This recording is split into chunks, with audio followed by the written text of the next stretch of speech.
Hey, how you guys doing? It's the producer from Brothers Comics. Welcome to the Who Dey Over 40 podcast for long time, long suffering Cincinnati Bengals fans. The suffering might have ended a little bit the other day. Who Dey, everybody. We're going to talk about the Tennessee Titans and a lot of news and notes leading up to the game. On the line tonight, I have two yards in a cloud of dust. It's Big Hutch. What's happening? Hello, all you happy people. Man, oh man, how have you been enjoying uh this week, basking in the glow of 31 years of futility just being erased? How has since Saturday 8:30 been? I have slept like a baby. I mean there's I know I watched the other games and I was like, we're still in this shit.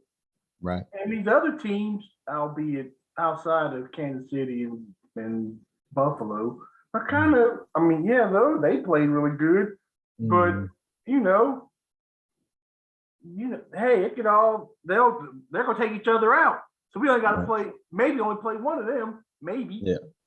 Well, I think probably for me, kind of enjoying the win and wanting to go and listen to sports talk or watch PTI or any of that it was kind of muted about the Bengals winning on two fronts. One, if they did talk about it, they talked about the controversial call and the whistle. Right. And I love Mike Wilbon, No call. well, I love Mike Wilbon, but he's wrong on this. It's like, oh, I don't know, maybe the Bengals don't win. That gave him the game. He didn't want to give him any credit at all. So that's really difficult, because I do like Mike Wilbon so much. But on the other side, nothing really mattered after the Cowboys shit the bed.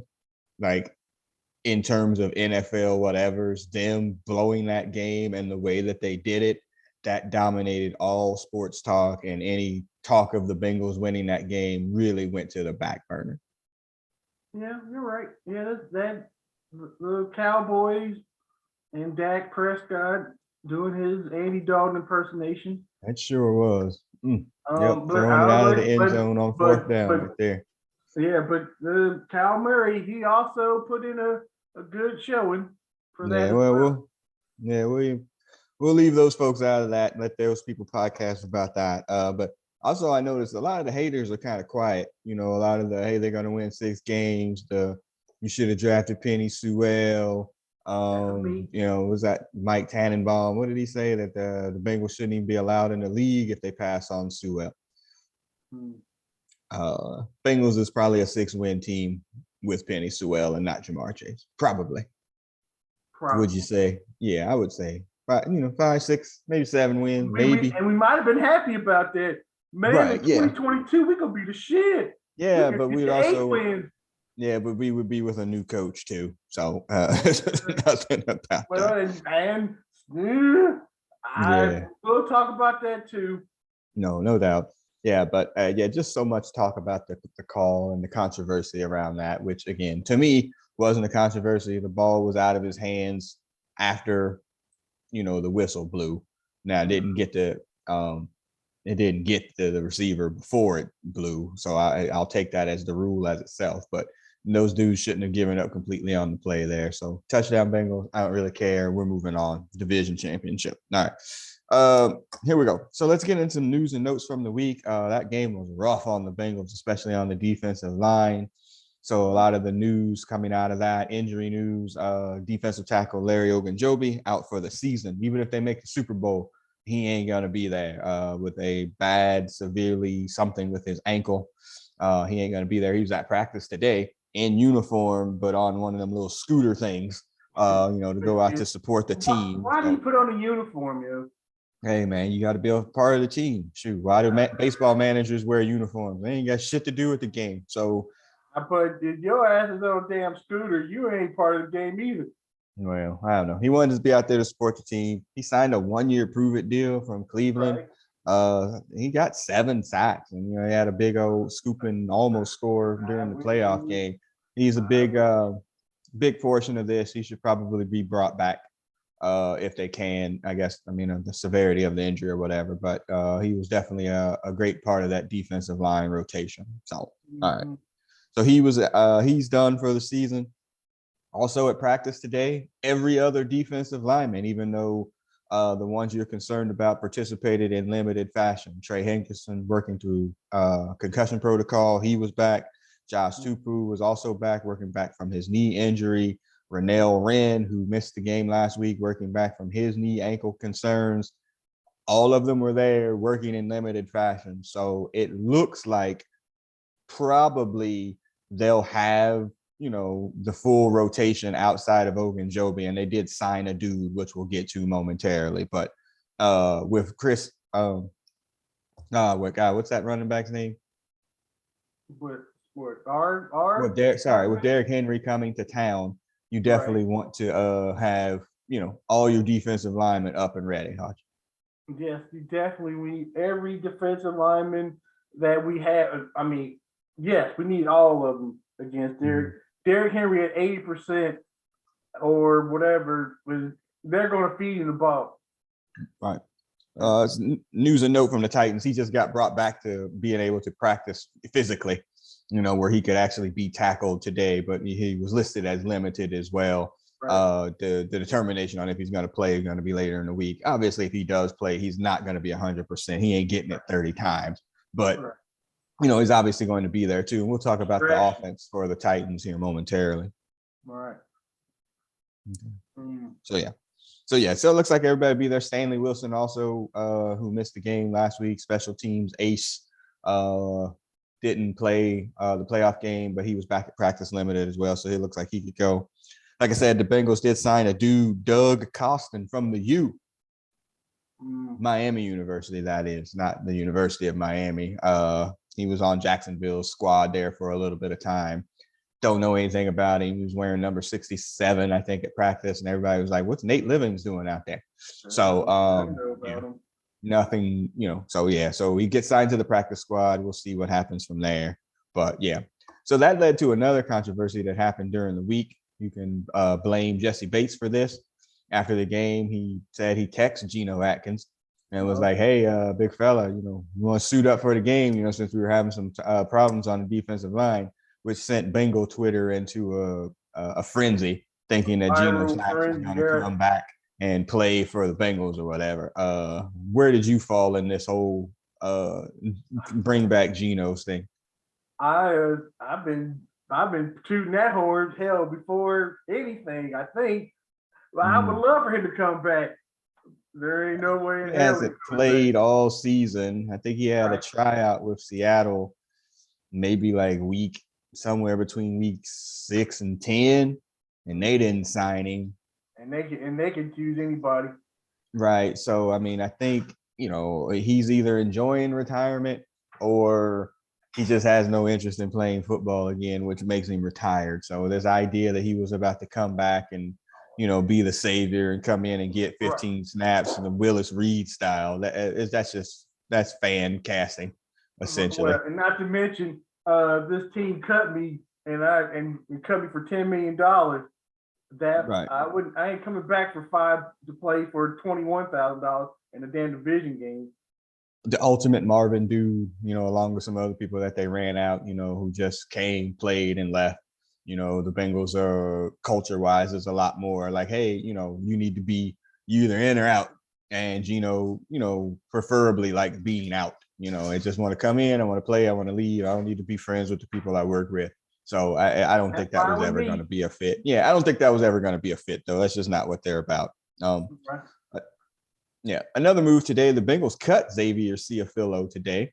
They had brought him in that first year. Zach Taylor took over as a guard from the Dallas Cowboys. They had some familiarity with him. And he came in the first year, got hurt. Oh, I think he was making $10 million a year. He came in, maybe he was making $10 million total on his contract. I can't remember. But he came in this first year, promptly got hurt, had a starting position when they came back in the next year, and got hurt again. And he's been out most of this season with an ankle or something to that effect too. Just a complete jag. Completely. He was the starting right guard. He was a starting right guard at the beginning of last season and the beginning of this season. but he is the ultimate jag. Just another guy. They brought him off the injury reserve and then wound up cutting him today. So I mean, just he is what he was. It's time to move on. And I don't think that anybody's going to be all that upset with Xavier Ciafillo not playing anymore for the Bengals. He is the offensive lineman's Trey Waynes at this point. Just never there, not reliable, and making too much money for that. All right. So moving on from there. Also, after enjoying all these things about the Bengals wins, lots of you're not a social media person, but lots of tweets and all that going back and forth from former Bengals, congratulating them. Carlos Dunlap being one of those people we talked about from before. AJ Green text all the dudes. And probably the one that's the craziest is Jeremy Hill, tweeting like how he was so excited for the Bengals and winning, especially Joe Burrow. But obviously he's an LSU dude, so there was that part of it. But that was kind of surprising, especially, seeing how he kind of talked a lot of shit after he left. He did. And, so that didn't endear him to him, especially after the fumble. Right.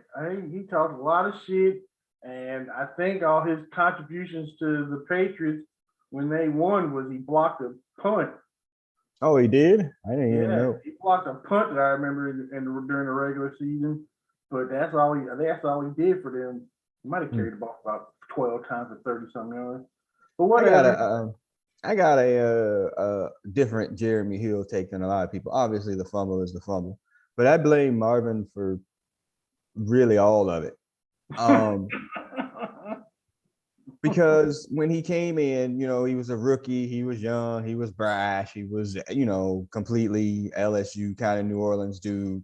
He liked to dance in the end zone and do his things or whatever. And Marvin just put the thumb on it. No, you can't do it. You can't do it. Have no personality, to turn him into a robot. And once he turned into a robot, he became a shittier player.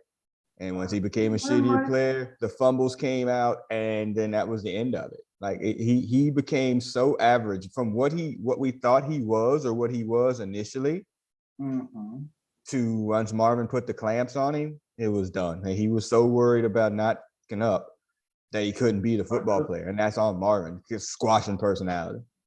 Yeah, that's not a hateful thing. And he out the league now too, right? Yeah, I'm pretty sure he is. A couple of knee injuries, that'll pretty much do it. But what do you think about the former Bengals?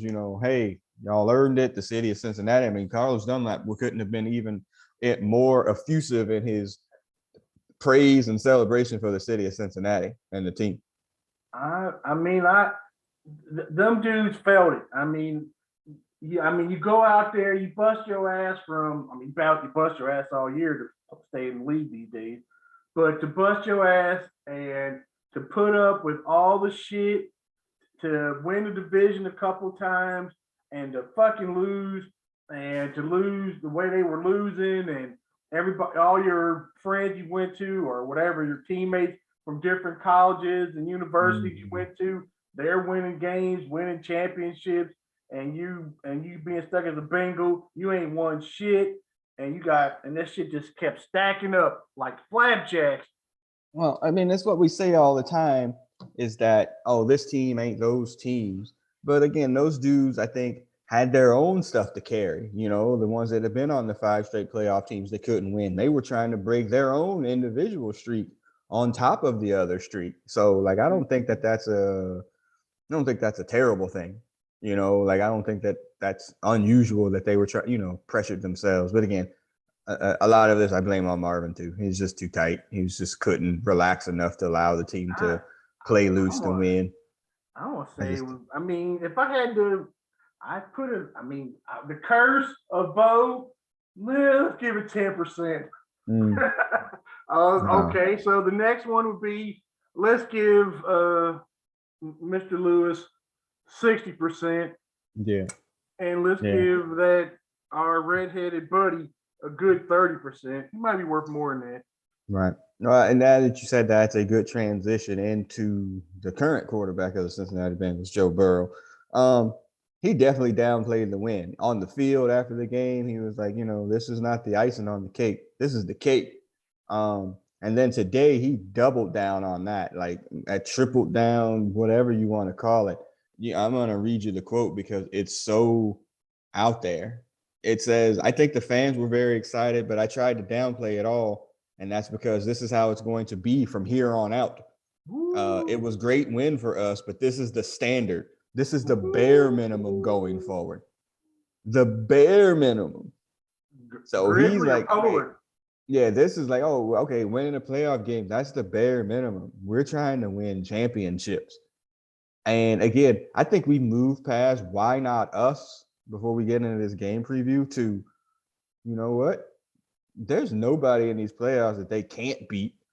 They already beat the Chiefs. So if the Chiefs Right. wind up in a championship game, they already beat them. You know, like that's not like, oh my God, they can't beat them. They've already beat them.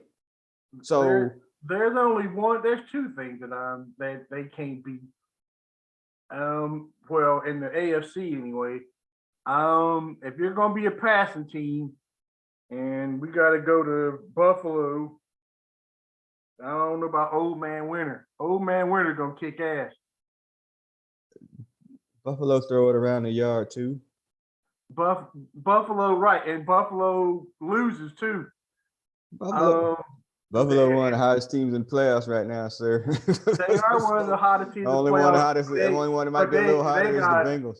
They got some head scratchers on me. Losing to the Patriots, and they only threw the ball 3 times as a head scratcher. That was a ridiculously weather game. That's right. I don't know. I don't know if I count that one. They lose to the Steelers too. Tennessee did, but we're getting to their record here in momentarily. I don't want to talk about Buffalo till we have to talk about Buffalo or the Chiefs. We'll kind of stick on the Bengals here.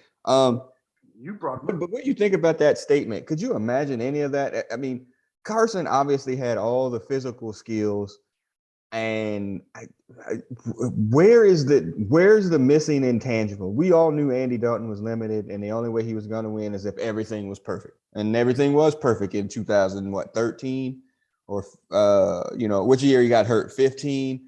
Everything was perfect those years until he broke his thumb. So that's the only way he was going to win. Carson, in theory, had all the intangibles that he should have been able to lift a lesser team as the quarterback, but he was missing whatever this is, whatever the it is. What was Carson missing that Joe Burrow has? Burrow doesn't have any of the physical attributes that Palmer has. None. Carson came up when there was that purple team had 3 all pros on it, Hall of Famers. That helps him, or right? That did not help our quarterback. But yes, but that's Joe only Burrow 2 ain't got to games. worry about that right now. But that's only 2. Pittsburgh is putting in. They had 3 Hall of Famers too, about to go in. That didn't help either. Okay, so let's say that you lose both of them games to them all year. There's still 12 other games. Right.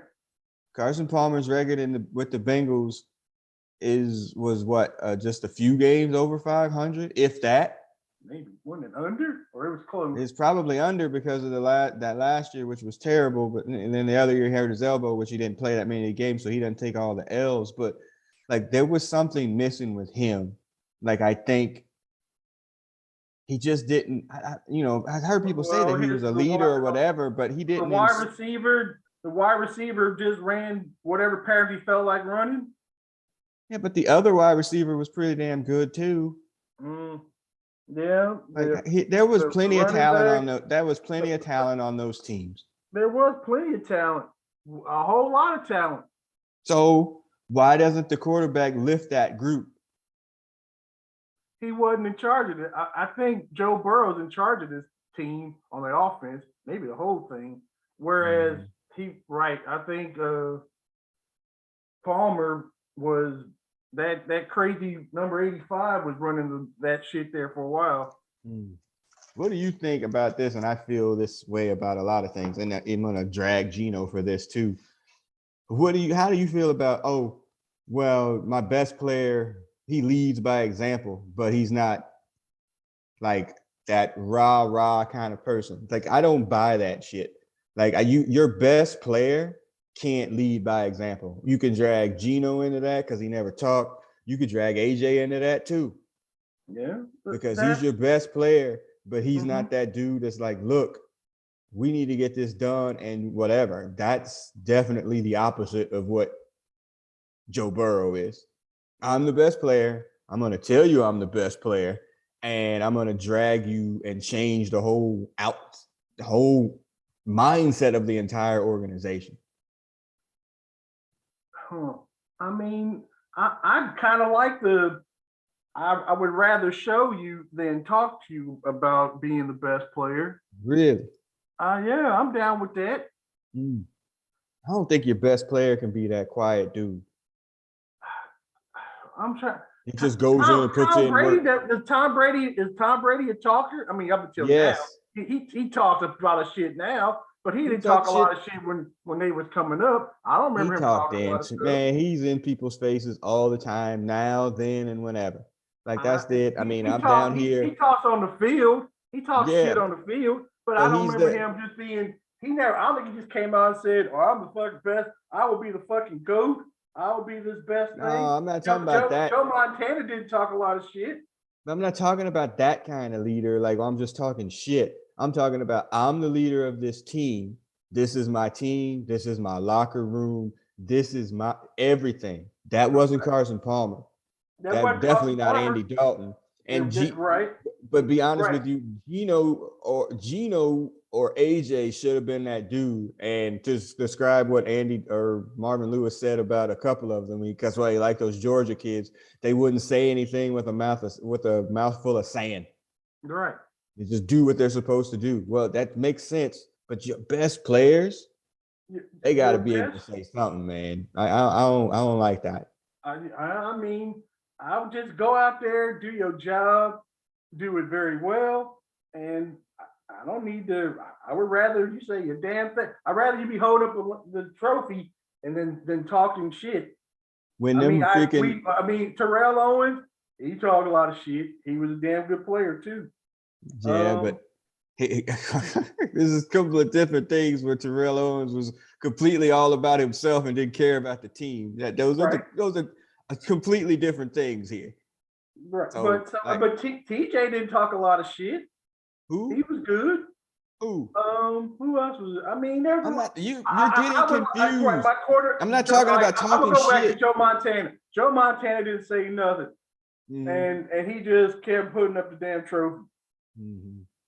Yeah, I guess. But is he the outlier? I just when you look at but when you look at the people who have won, those aren't like small personality dudes. And like when the shit is going down, you know what I'm saying? Like when it's just going down, you need to be able to look to that person that's going to rally the troops. Right. And Gino would be like, shoulder shrug. AJ, shoulder shrug. Like you can't have your best players shoulder shrugging this shit. Like, you know, like how does Gino not grab Pac-Man by the yoke in that freaking 2015 game and be like, look, this ain't happening. Get your out, you know what I'm saying? Like you need to have that dude.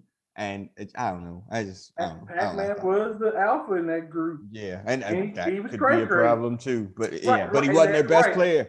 Right. He wasn't the best player. He was the craziest player. Yeah, so that doesn't help them. And you see what happened. All right. Let's get into this playoff preview. 4:30 Saturday again. Heart attacks at 8:30 for everybody. 4:30 Nashville. Any thoughts of going to this? How many hours is that from the A? Like 4? 3.5. Okay. Have you ever been to Nashville? 3.5 to Nashville. Have you ever been to Nashville? Several times. Oh, okay. I've never been. Always been talking about going from here, but never happened. Well, when we lived there. But yeah, no thoughts on going for this one. Tried to go to Cincinnati, but your nephew wasn't wanting to do it. All right. So Titans #1 seed, 12-5. And kind of like the Bengals, they got some weird losses, some really good wins, but really weird losses on the schedule and life or death with a lot of teams. So like, I'm going to look at their final 9 games. Okay. And this will be after whatchamacallit hurt his foot, but we'll get into that. Okay. So Rams on the road with a dub, like not even close. And the Rams are schizophrenic. Makes sense. Life or death against New Orleans, but they win. lose to Houston. You know, at Texas. home, no less. At home, they lost to Houston. Right. What is this? The Patriots got blown out by the Patriots. Right. Completely blown out. Beat Without, Jacksonville. not Tom Brady Patriots either. Beat Jacksonville. Lose to the Steelers at Pittsburgh, but lose like what 16-18 or 16-19, something crazy like that. Beat the 49ers 20-17. Okay. Beat Miami, who was, you know, in the lift of their stink there. Life or death against the Texans to finish the season. Like almost lost that game at the end. Like it just such a weird season. Blow out Arizona first game of the season, or blown out by Arizona by the first game of the season. But blow out the Chiefs and the Bills. So like I don't, you know, it's hard to figure. So my thought is that because they're so run dominant, they're just going to play close games. That's why they're not very good. They lose to the Jets the same way the Bengals did in New York. So is it just because they're so run dominant? And if it's not, you know, if somebody can stop that and they have to depend on their quarterback, they struggle? What do you think is why they have such weird losses? The quarterback. You think? Yeah. Their quarterback is as average as grits, as the term goes. Ryan Tannehill. If the David Carr is not going to Canton no time soon, Tannehill ain't going either. He ain't close. Right. These are not stats to impress. Well, actually, last year he was really good, but this year, PU. They make the AFC Championship game last year. Is that right? No, they did not.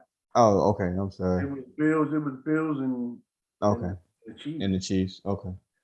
I mean, yeah, he's obviously average. You know, there was all this debate all going on because much like not he comparing him into good as Carson Palmer, but much like Carson Palmer, he's somebody that had all the tools and even of the modern quarterback because he could run, and then he just wasn't good like at all. He had all this physical tools, could throw the ball, he could run, he could do these things, but he just didn't produce. You know, I was here in the South Florida area while he was here near the end there, and you know, I mean, he was hurt, so he missed a couple of seasons there, so that didn't help. You know, and people just soured on him because, you know, again, the Dolphins been searching for Marino for what is this, 25 years now? So, I mean, it's just ridiculous.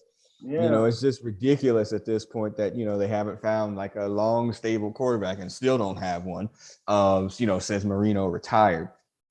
So there's always the shadow of a legend there, but he just didn't play well. And so now he goes to a team where he doesn't have to play well all the time. You know, he hands the ball off, make a couple of throws on some play actions. They bring in Julio Jones, who's definitely shot, who's missed a bunch of games already this year. What was it? Yeah, he's only got, 45 catches? Yeah, I mean, he's missed a few games. And, you know, a couple of wide receivers. But defensively, they're better than they were last year.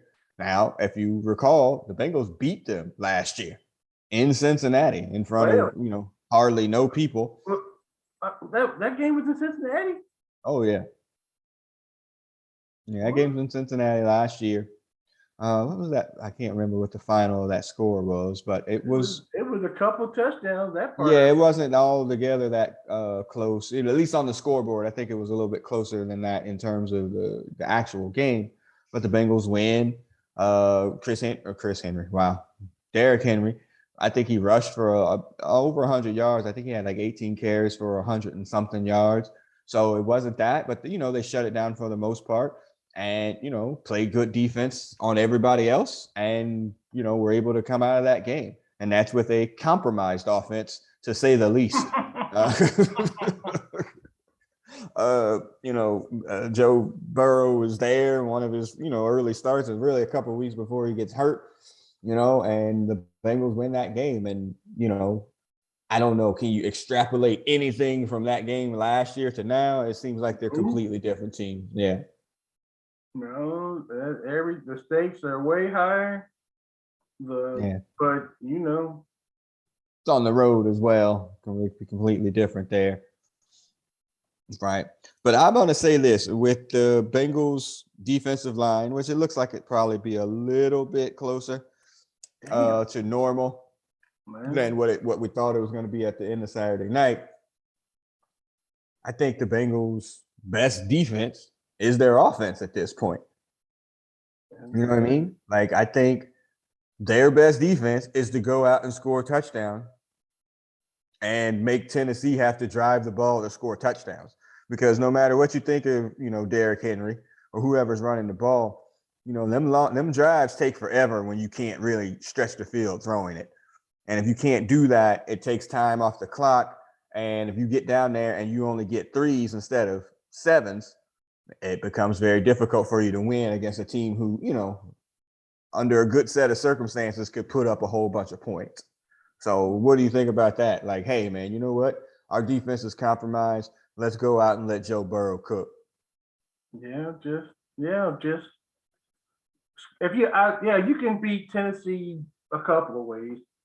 But yes, if you can pass the ball, if you can make it a shootout where only you're the one shooting, then that would be great.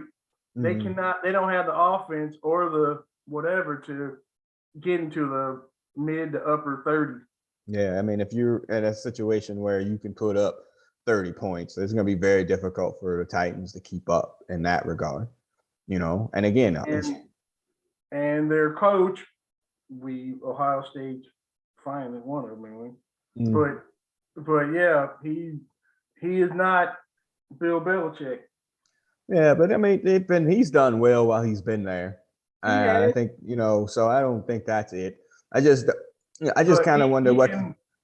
But the team is very up and down by the schedule we just saw, and this team has been pretty good for 2 or 3 years, but they haven't got to the promised land.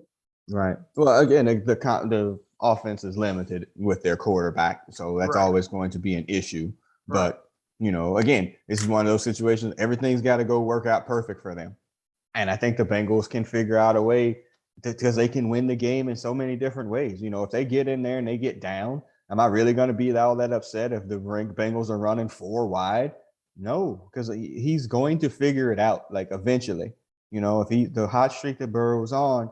Unless they turn it over, he's going to be able to, kind of figure out the defense there, and they're going to score points. Maybe not as many as they should have because that Raiders game should have been a blowout with all those red zone opportunities. But they got to be able to punch it in to, kind of get past the Titans. So yeah, I don't know. It's house money, and we can win, Jesse. We can win. What scares you the most about the Titans? Just Derrick Henry? Derrick Henry, the scariest thing they got going. That's who I worry about. Their defense is okay, but we beat these blankety blanks a year ago with a way inferior team. Way inferior. And again, it seems like the Titans might have like that play down to the competition thing going on. I think they do have it. Yeah, and so the Bengals ain't gonna sneak up on them. It's the playoffs. They want a playoff game. The Jamar Chase ain't sneaking up on nobody at this point. Everybody knows where he is. He's going to get the lion's share of attention from a lot of people, and Joe Burrow ain't sneaking up on nobody either. Their issue is, do we have enough to stop it, slow it down, something? Because they're going to probably get theirs at some point.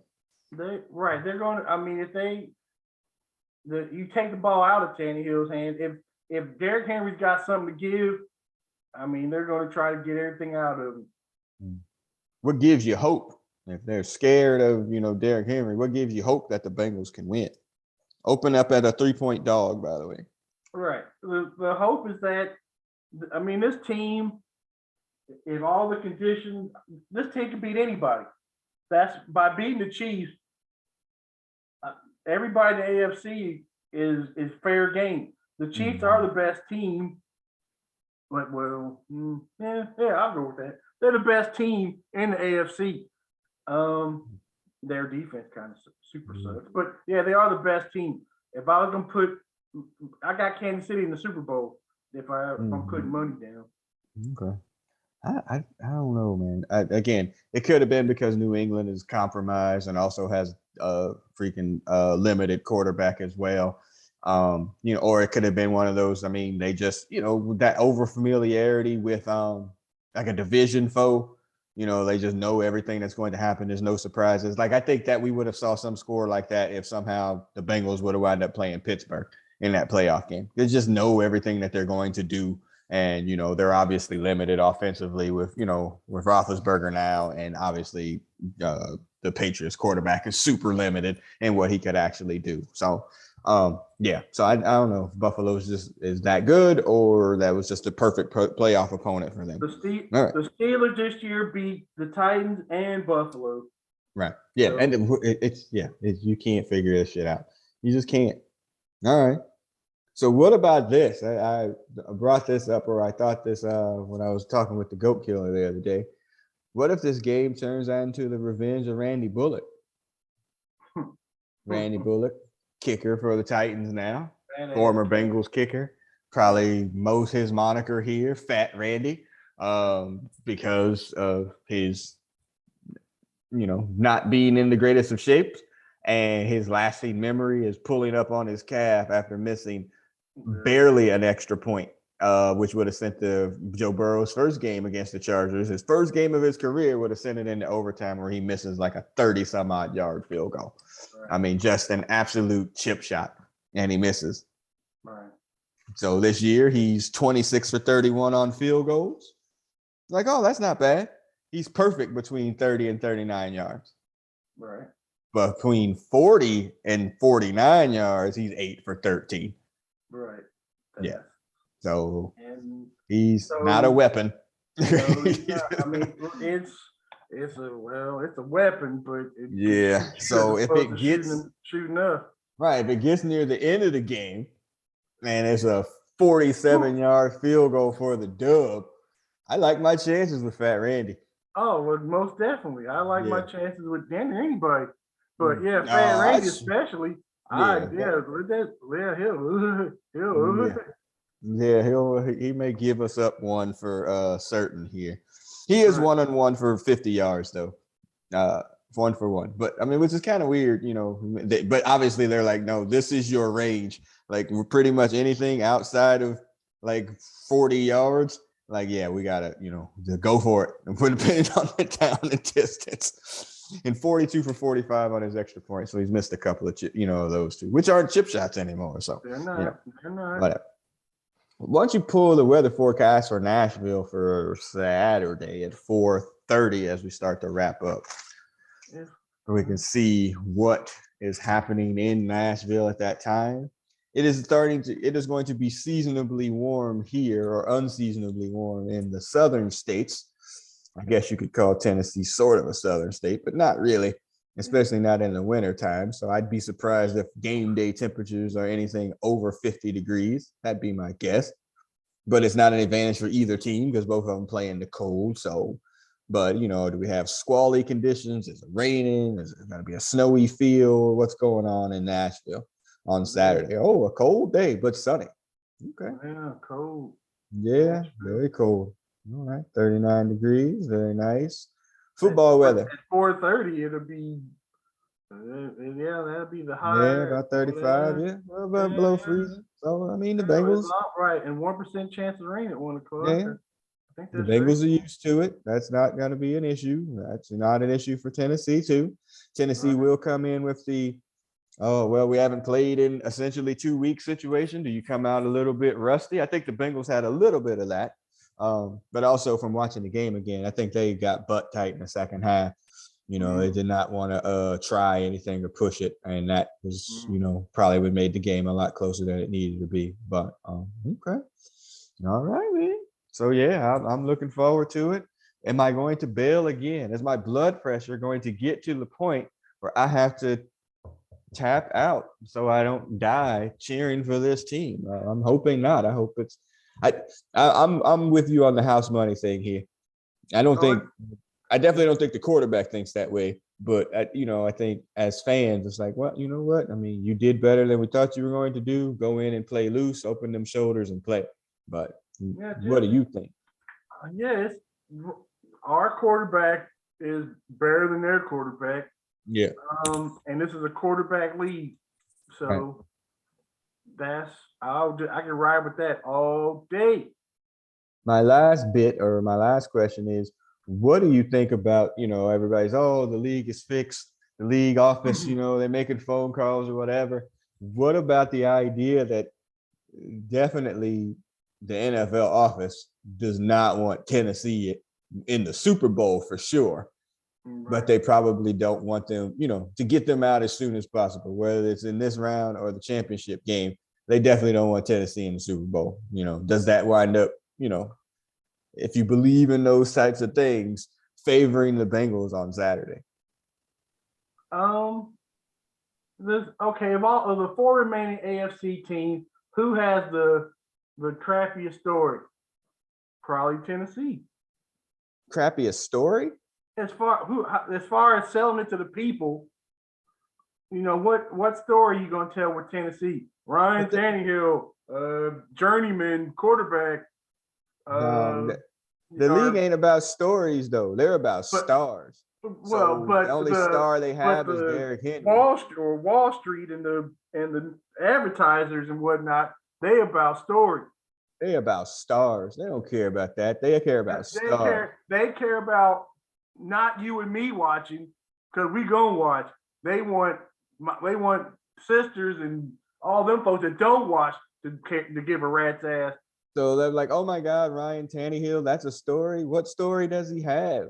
He don't have a story, I'm saying. That's what I'm saying. So they don't want them there. They want sizzle and steak, which would be Burrow versus Mahomes. That's what they want. That's sizzle and steak. Or even Burrow versus Josh Allen at this point. That's sizzle and steak. They don't want Tennessee. Buffalo's a good story because them people are crazy.